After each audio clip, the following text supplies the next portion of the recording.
नमस्कार students. Chapter 2 के revision को हम लोगों ने पहले किया पॉलिनोमियल को, और अब हम लोग शुरू कर रहे हैं चैप्टर 1 रियल नंबर्स के रिवीजन को। ये भी बहुत ज्यादा बड़ा टॉपिक नहीं है, छोटा सा टॉपिक ही है, तो अच्छी तरह से देखिए और जो मैं बतलाता हूँ उसको अच्छी तरह से प्रिपेयर कीजिए और एग्जाम्स में अच्छे मार्क्स लाएं। यही हमारी इच्छा है, हमारी शुभकामनाएं है और हम उम्मीद करते हैं कि आप सभी अच्छा करेंगे। तो चलते हैं रिवीजन 1 रियल नंबर्स में। ये इस चैप्टर में जो सिलेबस में है उसको देखने के पहले हम लोग ये देखते हैं कि इस चैप्टर में जो हम लोगों को पढ़ना है फंडामेंटल थ्योरम ऑफ अर्थमेटिक, जो हमारा नया सिलेबस के मुताबिक अभी फिलहाल इस बार बोर्ड एग्जाम के लिए फंडामेंटल थ्योरम ऑफ अर्थमेटिक हम लोग पढ़ेंगे। लेकिन इसको देखने के पहले हम लोग एक तो बात को देखते हैं, एक तो टर्म्स को देखते हैं। तो टर्म्स क्या है? Prime numbers.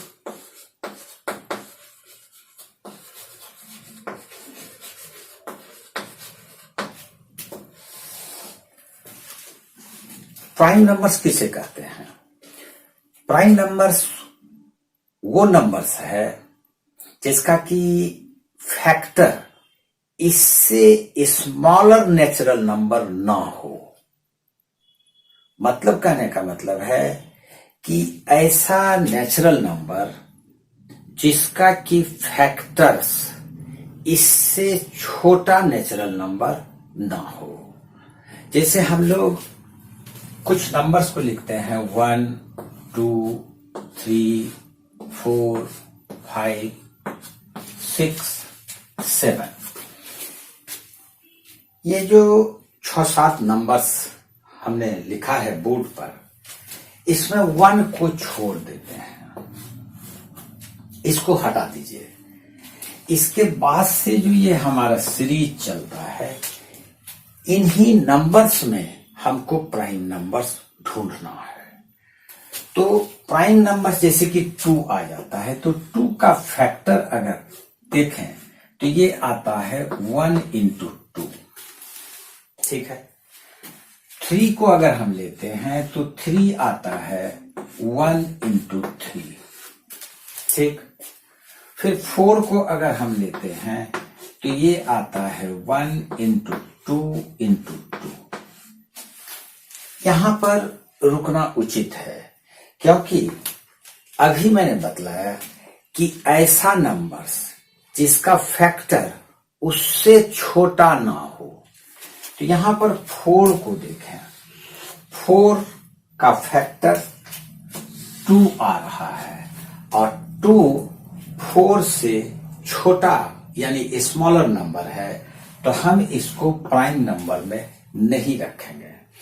लेकिन अगर हम 3 की बात करें तो 3 में हम देख रहे हैं कि इसका फैक्टर 1 और 3 है, लेकिन इसका जो भी फैक्टर्स है वो क्या 3 से छोटा है? तो आप बोलेंगे नहीं, छोटा तो नहीं है, एग्जैक्टली वो है। तो एग्जैक्टली तो सबका होता है, तो कौन सी बड़ी बात हो गई। फिर 2 की बात करते हैं अगर हम, तो 2 का फैक्टर में हम देख रहे हैं कि 1 और 2 है, 1 को छोड़ ही देते हैं। तो इसका जितना भी फैक्टर्स है, इसमें से एक 2 ही है, एक 3 ही है, यानी कि 2 का फैक्टर सिर्फ 2 ही हो सकता है, 1 को छोड़ दिया जाए। 3 का फैक्टर 3 ही है, 1 को छोड़ दिया जाए। लेकिन 4 का फैक्टर 1 भी है, 2 भी है, 4 भी है। तो 4 भी है और 4 से छोटा भी फैक्टर है, तो ये प्राइम नंबर नहीं आएगा। फिर उसी तरह से अगर हम लोग 5 को लेते हैं तो 5 को हम लिख सकते हैं 1 into 5। 1 into 5, 1 तो सभी का फैक्टर है, 5 का फैक्टर 5 हुआ। तो इसका जो फैक्टर है, यानी कि 5 का फैक्टर 5 5 5 से छोटा तो है नहीं, इसलिए हम कह सकते हैं कि वो नंबर्स जिसका फैक्टर्स उससे छोटा हो जाए, जैसे 4 में हम लोग लिए, चलिए एक एग्जांपल 6 का ले लेते हैं। 6 में 1 2 3 और 6 भी हो जाएगा, 6 भी इसका ये फैक्टर्स है, ये फैक्टर्स हम लिख रहे हैं। तो 6 को छोड़ देते हैं, 6 को अगर छोड़ दिया जाए तो 6 का फैक्टर 6 से छोटा क्या क्या है? 1 है, 1 सभी का है, 2 है और 3 है, 2 और 3 6 से छोटा है, इसलिए ये प्राइम नंबर नहीं होगा।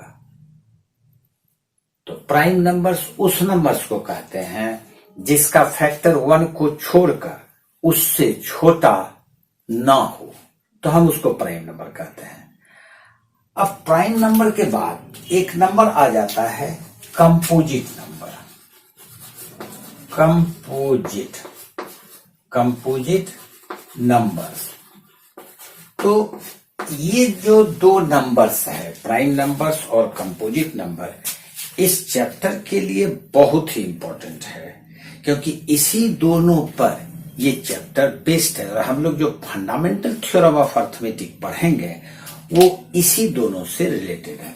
अब चले आते हैं कंपोजिट नंबर्स। तो सीधा इसको याद रखिए, वैसा नंबर जो प्राइम नंबर्स नहीं है। नंबर्स में, नेचुरल नंबर्स में उन नंबर्स को निकाल लें जो प्राइम नंबर्स है, जो बच गया वो कंपोजिट नंबर है। तो एक बात तो क्लियर हो गया कि वो नंबर्स जो प्राइम नहीं है वो कंपोजिट है। तो इसका मतलब है कि कंपोजिट का फैक्टर्स उस नंबर से छोटा जरूर होगा। तो इनमें से अगर मैं आपको बोलूं चुनने, कंपोजिट नंबर चुनो, तो कौन सा चुनोगे? क्या 4 कंपोजिट होगा?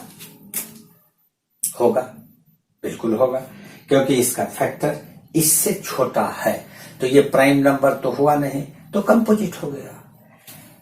6 को अगर मैं बोलूं कि ये कंपोजिट है या नहीं, तो आप कहोगे कि बिल्कुल है। क्यों होगा? क्योंकि इसका फैक्टर इससे छोटा 2 और 3 है।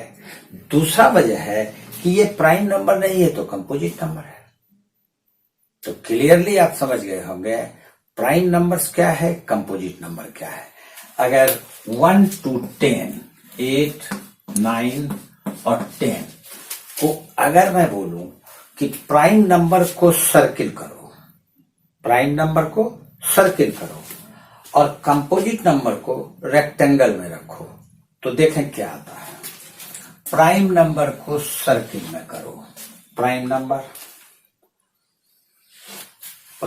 सर्किल में आ रहा है, सर्किल में आ रहा है, सर्किल में आ रहा है। और 1 to 10 के बीच में अप टू 10 कोई प्राइम नंबर नहीं है। 2, 3, 5, 7 बस। अब हमको कंपोजिट को रेक्टेंगल में लेना है, तो 1 को छोड़ देते हैं, 1 के बाद ही ये खेल होता है। तो 4 रेक्टेंगल में ले लिए, 6 रेक्टेंगल में ले लिए, 8 रेक्टेंगल में आ गया, 9 भी रेक्टेंगल में और 10 भी रेक्टेंगल में। Those numbers kept in rectangle are composite numbers, and those numbers which are encircled are prime numbers. तो प्राइम नंबर्स, कंपोजिट नंबर अच्छी तरह से समझ गए होंगे, इसमें कोई कंफ्यूजन नहीं आना चाहिए। एक एग्जाम्पल पूछ लेता हूं मैं। 21 को सर्किल में रखा जाए या रेक्टेंगल में, मतलब ये प्राइम नंबर है या कंपोजिट नंबर है? कंपोजिट नंबर है भाई, इसका फैक्टर होगा, कई फैक्टर्स है, 21 से छोटा भी है, तो प्राइम कैसे हो जाएगा? कंपोजिट ना होगा। देख 1, 3, 7, 21। इसका इतना फैक्टर्स आ सकता है।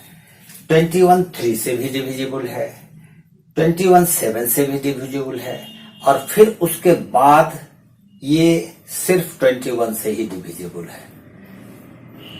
1 2 3 4 फैक्टर्स इसका है।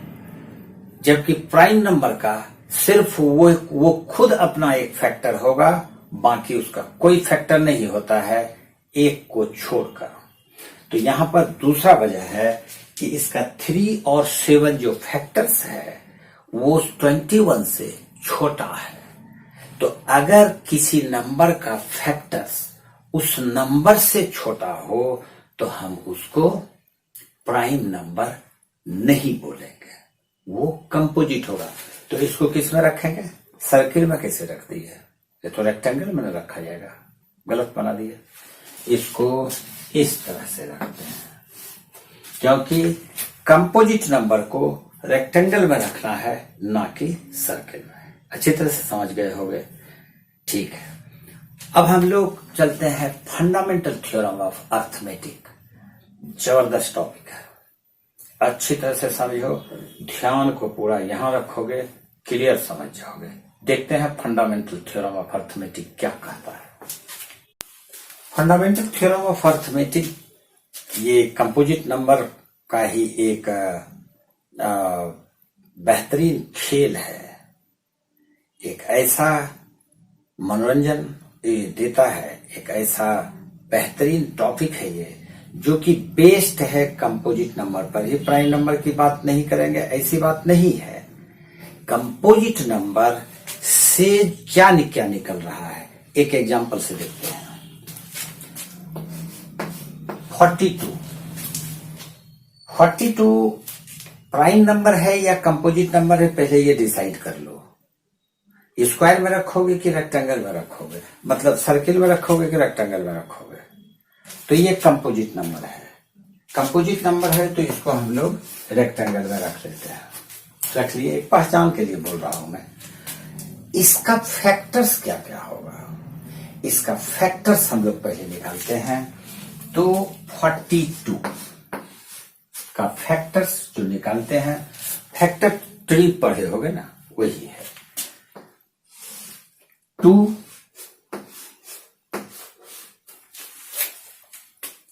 एक फैक्टर है इसका। 42 2 से डिविजिबल है। अगर 2 से इसको डिवाइड कर दिया जाए तो यहां पर बच जाता है 21। ठीक, अब 21 का फैक्टर निकालते हैं। 3,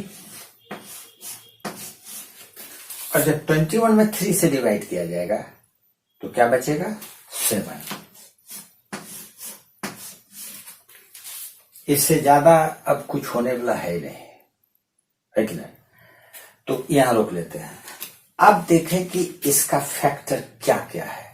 इसका ये सारा फैक्टर है, लेकिन एक बहुत ही मजेदार बात ये बतला रहा है हमको। क्या बतला रहा है? 42 एक प्राइम नंबर है, दूसरा प्राइम नंबर है, और तीसरा भी प्राइम नंबर है। यानी 42 जो एक कंपोजिट नंबर है, ये कंपोजिट नंबर, कंपोजिट नंबर 42 एक कंपोजिट नंबर है। लेकिन इस कंपोजिट नंबर का फैक्टर्स प्राइम नंबर बन गया। क्या बन गया? Prime numbers. तो कोई भी कंपोजिट नंबर को अगर फैक्टराइज किया जाए, अगर उसको स्प्लिट किया जाए इनटू स्मॉलर पार्ट्स, तो वो प्राइम नंबर से ही होगा, 100% गारंटेड। एक एग्जांपल तुम लोग बोलो, मैं प्रूव कर देता हूं। चलो मैं ही दे देता हूं।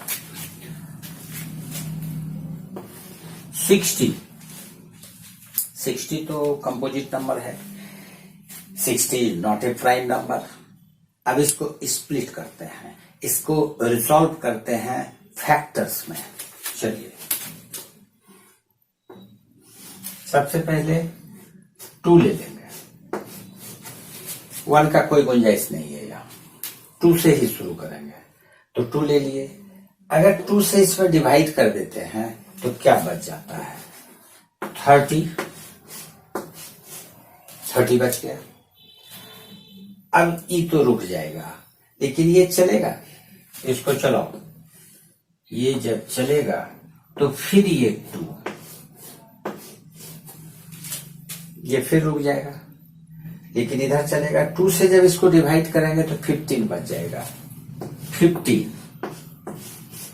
और ये फिर आगे बढ़ेगा, ये आगे बढ़ेगा 3 और 5।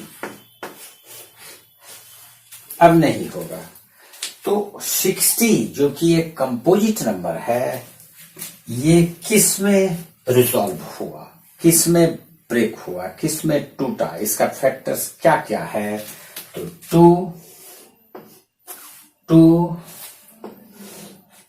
3 एंड फाइनली 5। तो 2, 2, 3, 5, इसका मतलब 2, 3, 5। 2, 3, 5 जैसा अभी मैंने आपको दिखाया, ये 2, 3 और 5 ये प्राइम नंबर्स है। 2 एग्जाम्पल क्या काफी नहीं है? काफी है। किसी भी एग्जाम्पल को ले लो, लेकिन कंपोजिट नंबर है, अगर उसको हम ब्रेक करेंगे तो वो प्राइम नंबर्स में ही टूटेगा। तो हम 60 को लिख सकते हैं as a factors of prime numbers, product of prime numbers. 2 to the power 2 तो 2 बार है, इंटू 3 पर पावर 1, 3 एक बार है, और इंटू 5 पर पावर 1। 60 को हम इस फॉर्म में लिख सकते हैं। तो ये जो इस फॉर्म में लिखेंगे, क्या इससे पता चल रहा है कि किसी भी कंपोजिट नंबर को हम प्रोडक्ट ऑफ प्राइम नंबर्स लिख सकते हैं। लेकिन एक मिनट, हम इसको इस तरह से भी लिख सकते हैं, 3 पर 1, 2 पर 2, 5 पर 1, ये भी लिख सकते हैं। इसको एक और तरीका से लिख सकते हैं, 5 पर 1, 3 पर 1 और 2 पर 2, ये भी लिख सकते हैं। लेकिन ऑर्डर उसका कुछ भी हो, लेकिन फैक्टर्स उसका प्राइम नंबर से होगा। यही